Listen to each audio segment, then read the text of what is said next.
Thank you very much for coming here, execs. I want to thank a few people. First of all, Mike Weymouth for giving us this venue. Thank you very much. Stiles for underwriting it. I know Steve couldn't be here, but very thankful. Andy for helping us. So I'm going to kind of get out of the way here, introduce my boss, the leader of the 6th largest school district in the United States of America. Just a wonderful, we're really happy to have him as our superintendent. So Superintendent of Broward Schools, Mr. Robert Runcie. All right, thank you, Lou. And I just want to, acknowledge Lou and what he does for the school system. He works with our ESE transition services, so many of our students with disabilities, he works diligently to ensure that they actually have career options, that they're prepared for the world of work, and he's probably doing the best job I've seen around the country for that. Yes, please. And just to give you one example, I heard recently, and he could probably tell it better than I can. There's a student that was actually working in one of our hospitals, and I think he was putting these surgical trays together, and so they created some type of internship program for him. But he was doing it so well and so efficiently that when the program ended, the hospital actually created a position for this kid and hired him to do it because the doctors and everyone realized that he was the absolute best at it. So, every student with a disability actually has an ability to do something well, and our challenge as a school system is to figure out what that is and provide all of our kids, regardless of their challenges, regardless of their background, what their parents do for a living, where they live, to give them an equal shot at the American dream.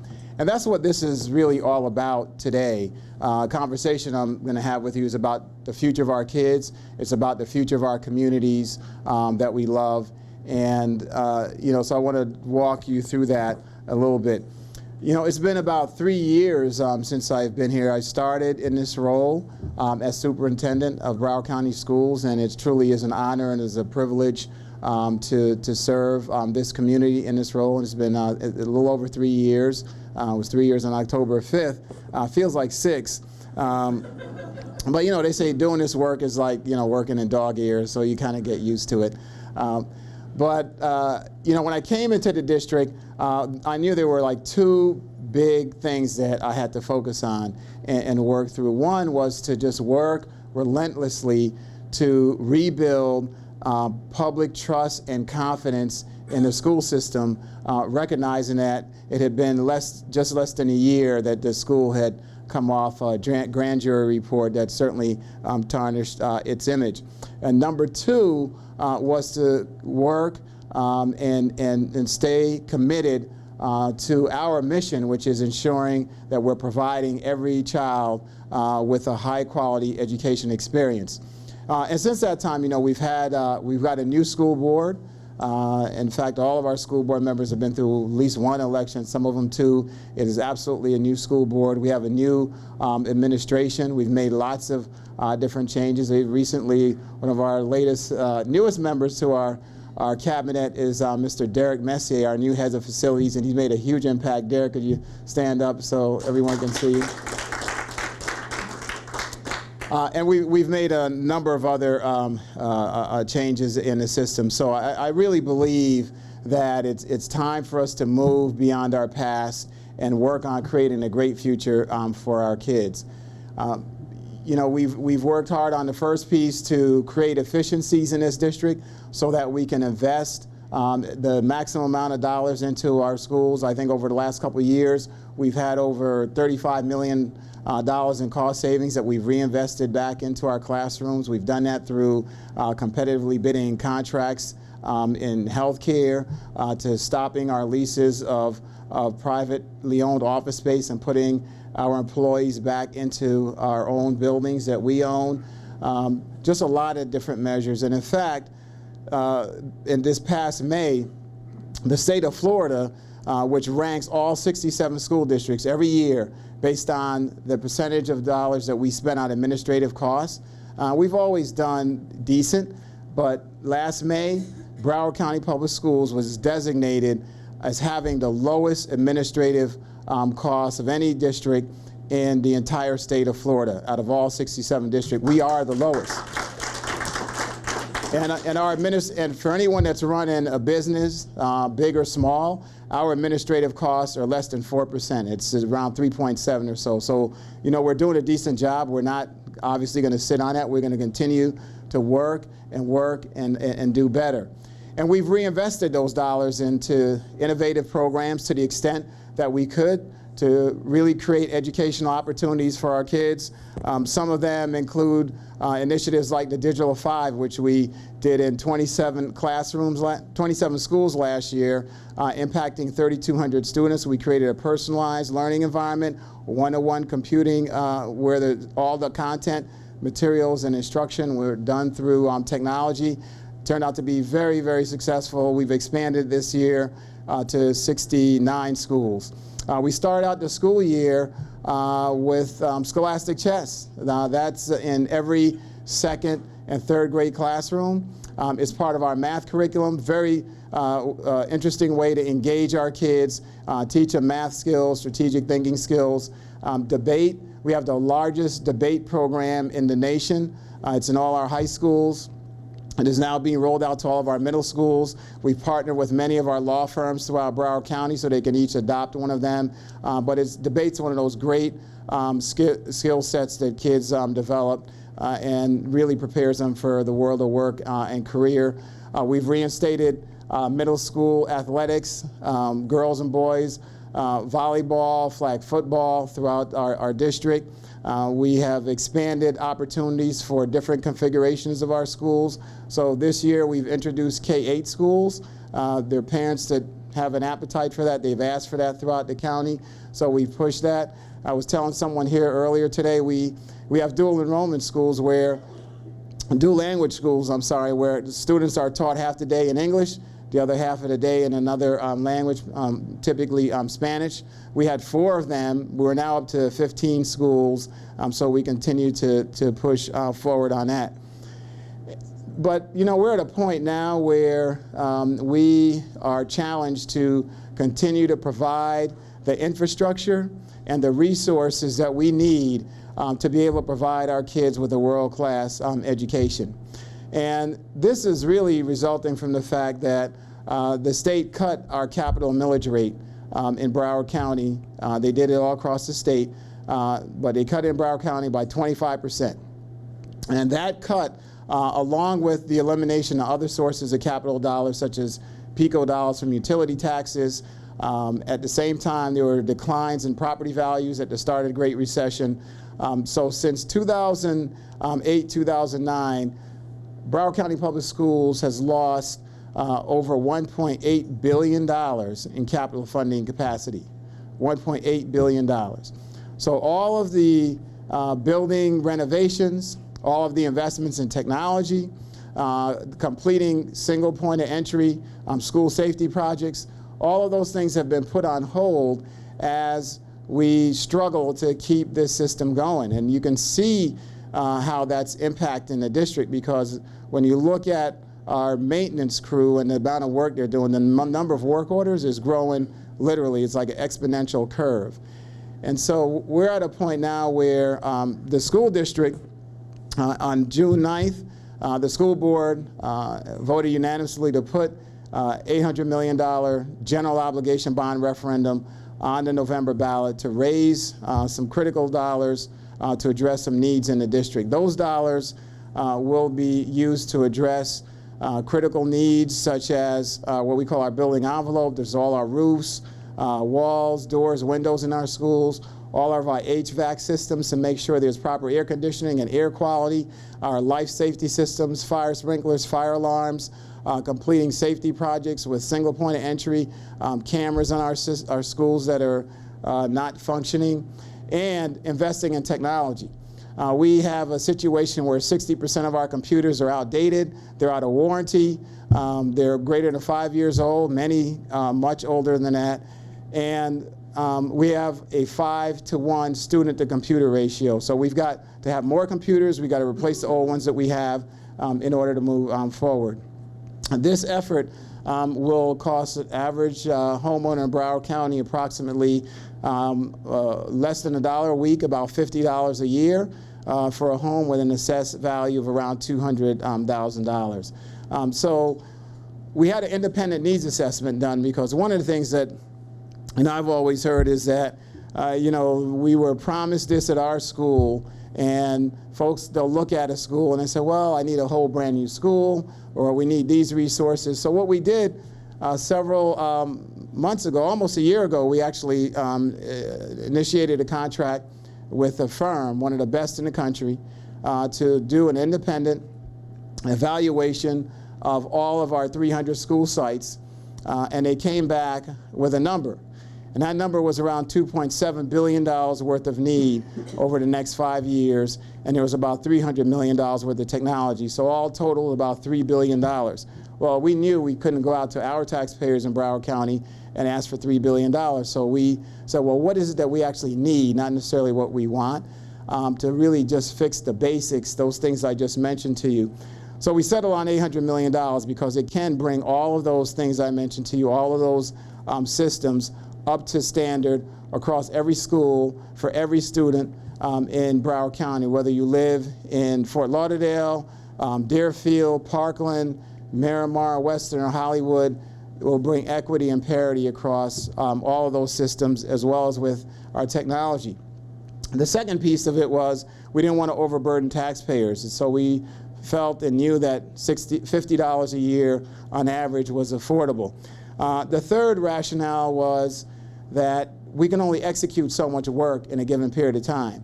And so we're not going to go out on day one and raise $800 million. We'll do that over a series of about 5 years, different draws. We'll raise money as we use it to fix up our buildings and invest in technology.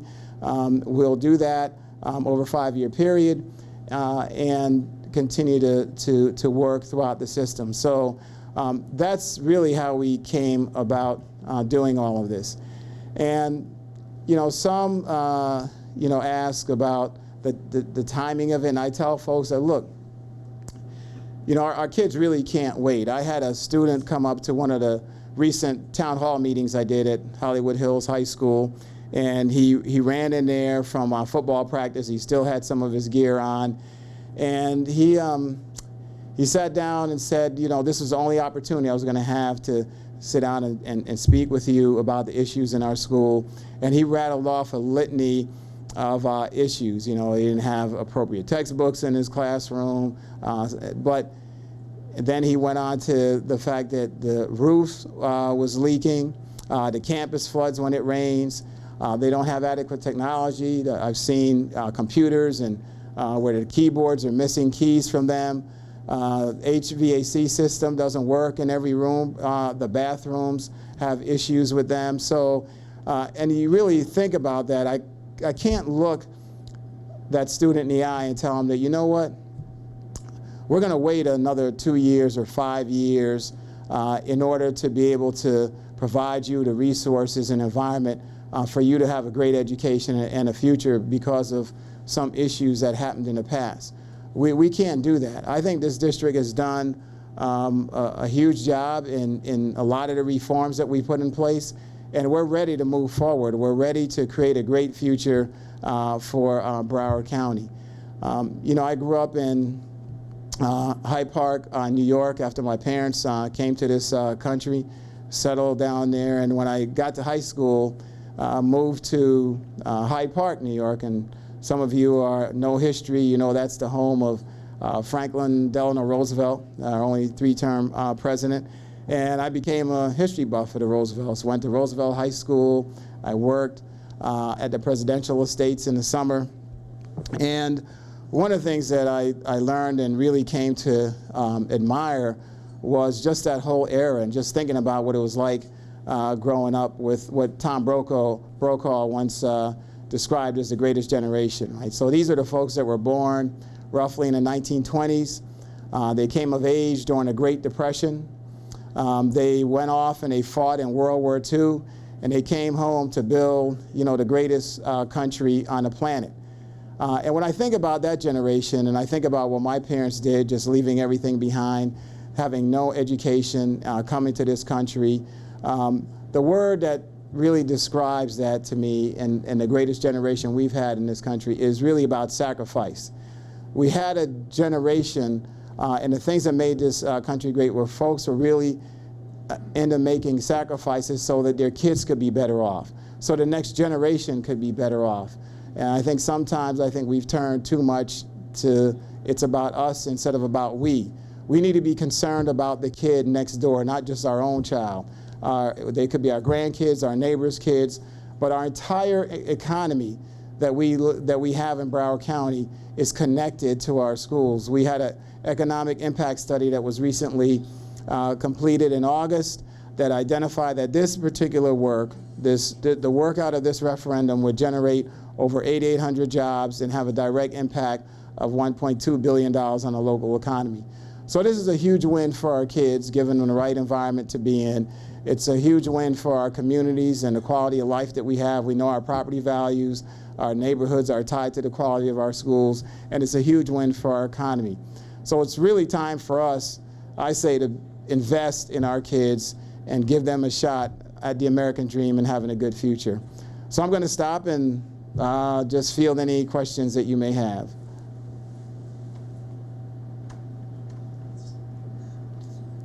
Superintendent, I think one of the things that you didn't mention is how many schools increased grades under your tenureship. How you did do the lean and mean as far as administration, but you kept important programs, one lose program, and Yeah. things that are raising the bar for us. Right. So one Yeah, so our our schools continue to improve, do well overall. The district's grade improved this year from a C to a B rating. We've turned around some of our lowest performing schools that had chronic issues. A couple that come to mind, Dillard High School. They were a school that was struggling. In fact, a couple of months after I arrived in the district, some former alumni of that high school, community residents came in and said, hey, look, the school enrollment's declining, morale's low, they have a technology magnet, the computers don't work. So, we worked with the community, and over a series of meetings, we put a strategy together. We restructured the school. There's a new principal there. We brought in different partners such as Citrix and Motorola. Today, they've got an award-winning robotics team. They always have the #1 and #2 rated jazz band in the country. Morale is real high, and the school now has its first A in its history. Sunland Park, which many of you in this room may be engaged in terms of the literacy initiatives there, that school was always pretty much a D or an F school. And similar issues, had lots of conversations with the community. They're very frustrated over the last 10 years of just looking at Ds and Fs, folks losing a lot of confidence in the school. So we made a lot of changes at that school, restructured it, and this year, within a single year, Sunland Park had the largest jump of any school we've seen in the district. They moved from a D to an A in a single year. And so, we know that when we make the right investments and work with schools, great things happen. Every year, I look forward to graduations on how our students are doing. When they walk across the stage, we ask them where they're going to school and so on. And our kids are going to over 600 different colleges and universities in the United States. Our most recent graduating class, they earned over $125 million in scholarships. They were #1 in the state in terms of advanced placement, award, honors, and distinctions earned. And they earned 6,100 industry certifications. So, the list kind of goes on and on. We have some of the best schools in America. 13 of our high schools are ranked top in the state and the nation based on U.S. News and World Report. Fort Lauderdale High, for example, is rated in the top 5% of all high schools in the country. And it wasn't that way not too long ago, but we're on the right track. We need to continue that momentum. We need to provide the type of environment and tools that our teachers and our students need in order to be able to develop the skills they need to succeed in the 21st century competitive global economy. Thank you. $800 million is a lot of money. Is there a resource we can go to see a schedule Yes. of expenditures so that we could have a little bit more detail Right. Yeah. to back this up? Yeah, absolutely. We have gone through what I would challenge anyone to show me any other district in this country that has a more transparent and detailed process than what we've put together. You can go to our website, browardschools.com, and there's a SMART icon, which stands for safety, music and the art, athletics, renovations and technology. You click on that and it'll bring you to a website that will literally give you a breakdown, school by school. It'll show you what work we're going to do at that school, when that work's going to start, and how much we're actually going to spend. We're also telling you on that school what work we're not going to do that came out of the assessment. So we want to be clear about setting expectations, what we can do and what we can't do. And that's broken out for every school. It's also sorted by municipality. So Fort Lauderdale, for example, they can just pull up the schedule. They can see a summary of all the schools. And we're going to invest, I think it's $81 million in the city of Fort Lauderdale for renovations. It's also broken down by school board member districts and other types of sorting already. There's frequently asked questions there. There's information and fact sheets. There's a video there with kids in it. I threw a video of myself there, so you can check that out if you like. So just a plethora of information that's available. So we've put all that in place to be very clear, very transparent. We've had meetings at every single school in this district so that they can actually see that. We're also going to give each school $100,000 so that they can choose a capital project of their own choosing. We know that the roof needs to be fixed. We know that the HVAC system needs to be replaced. But you know, there's schools out there that said, look, we've been waiting for 20 years to get this playground in, and that's what really matters to us. So we're going to give schools the opportunity to do that as well. Finally, just to tag on to that question about just real insight into what's there, in terms of how we execute this as well, the board passed a resolution a couple of weeks ago that committing the school system to having an independent bond oversight committee that will be consist of a broad cross-section of Broward County, folks coming from a lot of professional organizations, grassroots type organizations as well. And we'll have quarterly briefings with them. There'll be open public meetings. We'll go over the status of the projects in terms of time, budget, to ensure that folks see how we're moving with the commitments. We will ask the Bond Oversight Committee to do an annual report that they'll issue and to hold 3 or 4 public hearings each year around the entire county. So taxpayers, Broward County residents, and parents are going to be able to monitor this work on a regular basis as we go through. Yes. What are you looking for in this group form of help? You know, I think the biggest help that you can provide to us is really just continue to get the word out, encouraging people to support this effort come November 4th. It's the very last item on the ballot. It's on a page by itself. It's easy to find, but you've got to go all the way through. You know, and just continue to talk about the importance of this effort, how important it is to Broward County that we invest in our schools. I'll tell you, we have been actually investing less and less in public education over the last 7 years. I mentioned the $1.8 billion, but if you compare Broward County to other large districts in the state, Miami-Dade, Palm Beach, Orange County, Hillsborough, I mean, you pick a district. Our total tax rate that we have with our capital as well as our local required effort is lower than everyone else, right? So we can't be the lowest, and the state's cutting funding for education. We got 2 guys running for governor, and in each of their commercials and debates, they're arguing with each other about who cut education the most. So there's no debate that education's been cut significantly, right? So it's been cut. That's pretty clear. And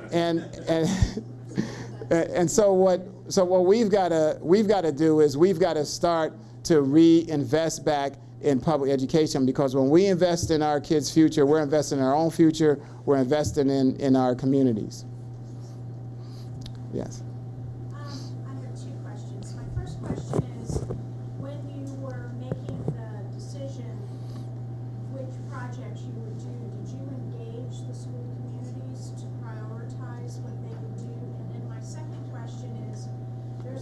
huge gap between 800 million and 3 billion. Right. What are the district's future plans to close that? Right. So the first piece, in terms of prioritizing this work, so the first thing you have to do is you have to come up with a clear, objective set of data, which is why we had the independent assessment of every facility, because you can't drive by a school in America and try to figure out what is actually needed. And so that was done, that was clear, so we had a clear set of data. We spent about 25 hours, and Derek remembers this because he was sitting up there for 25 hours answering questions with our school board and the public to go over the methodology by which we would actually apply these dollars.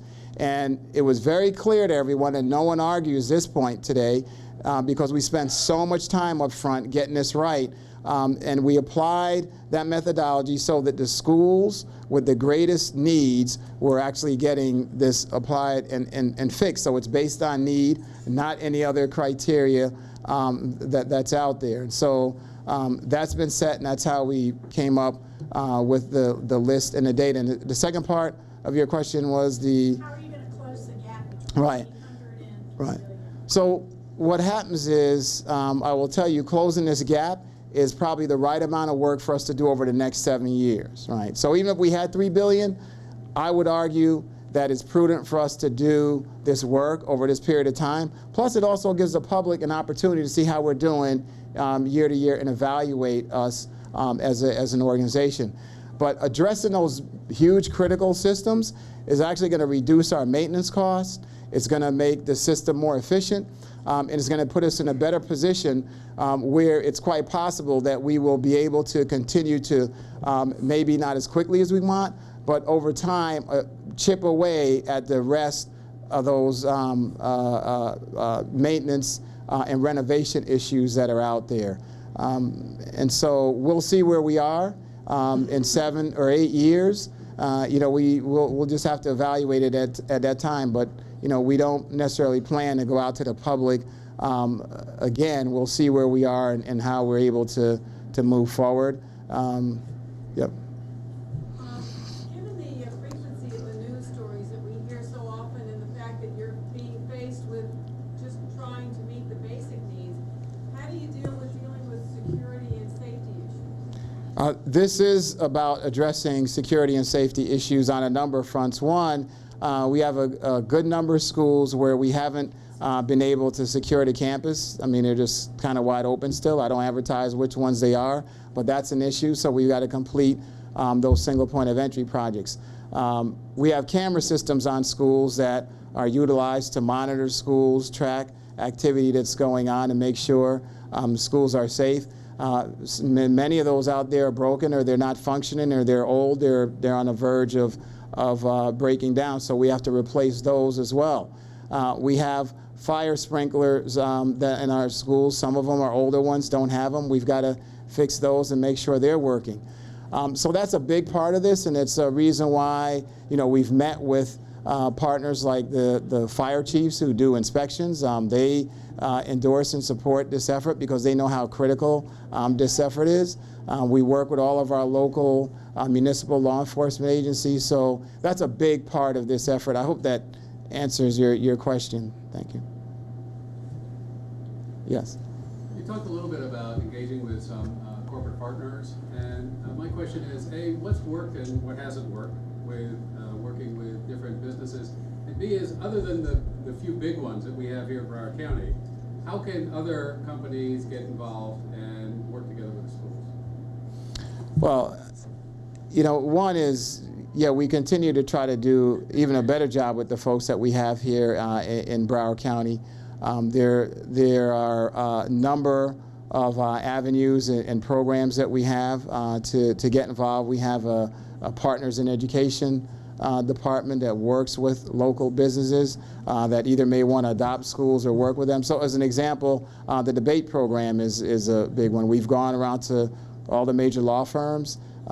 They have agreed to work with us, adopt these programs, help these kids, provide additional support and coaching. Many attorneys have been involved in debate programs already. So that's an example of them, but certainly I encourage companies to reach out to my office contact the school board directly, and we can sit down and talk about some ideas of how you may want to adopt a school or help to initiate a program across the district. Those things are certainly available. So we have a Broward Education Foundation, which we encourage people to support. They provide funding to teachers to do innovations in the classroom, and they provide scholarships to students at the end of the year, students that need these dollars in order to move forward. So just a lot of different options. Mm-hmm. Following up on this gentleman's comment, would you comment on some of the volunteer programs that businesses can participate in and allow their employees to participate in the school system? Okay, so volunteer. So I think you're in one of those programs like Reading Pals.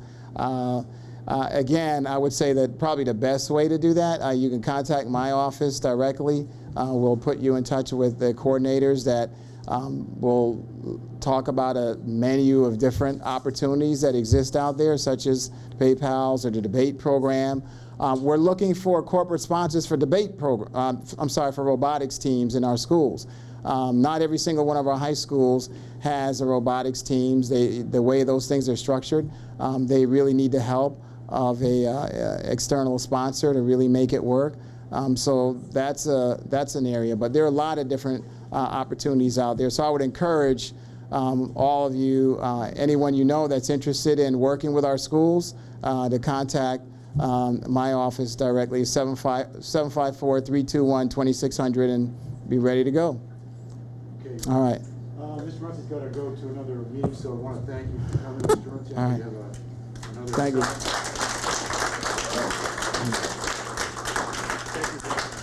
All right, really appreciate your time, and I just want to leave with one thing, and that is, when we think about this, effort, should we support the bond or not support the bond? Well, I'll tell you, it ultimately boils down to the fact that I truly believe that all of us have a moral responsibility and obligation to make sure that children in our community have access to a high-quality education. That's the only way you're going to have a shot at the American dream. It's the only way you're going to have a shot to be a productive member of society. And our kids, they deserve it. They look to us for those opportunities, and we've got to be able to deliver it to them. That's why I get up every day. I think that's why each and every one of you are here. You care about this county. You care about the cities you're in. And if we do, we really got to care about our kids and make sure that we're giving them everything they need to be successful. Oh. Superintendent, before you run, briefly, could you just touch on the CSC, the Children's Services? Absolutely. The Children's Services Council is probably maybe the biggest partner with the school system. They provide about $67 million a year to a lot of community-based organizations that work with our kids, especially those that are coming from some of the more challenging circumstances, and primarily after-school programs. So the Children's Services Council is also on the ballot, and what they're asking for is reauthorization, and it's the right to exist to continue to provide these critical after-school services and programs. It's really kind of like the safety net for our most fragile kids and families in Broward County. And so they need your support as well. I tell folks, you really got to look at this as the year of the kid. It's time for us to invest in our kids, support them, and give them a real shot at success. Thank you.